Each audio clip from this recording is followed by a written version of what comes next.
In primetime news this evening, water crisis worsening as drought impact spreads throughout the country.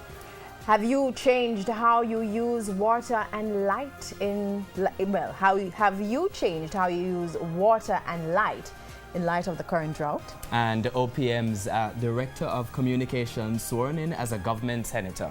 Good evening and welcome to Primetime News on air and online at onespotmedia.com. I'm Archibald Gordon. And I am Janella Precious, and Herman Green has the latest in business news. Herman? That's right, Janella. Well, it's all about life insurance this evening.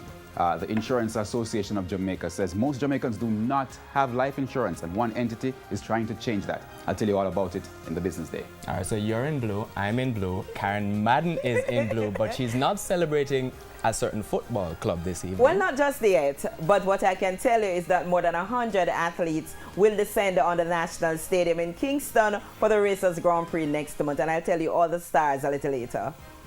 All right, Archie, actually what I read earlier was the feedback question. And tonight we are asking, what have you done to change how you use water and light because of the drought? Have you changed how you use water in light of the current drought? Now you can share comments online, Facebook.com/Television Jamaica, and your tweets to add Television Jam. Karen Madden, you are fired. Stay with us. Primetime News returns right after this break.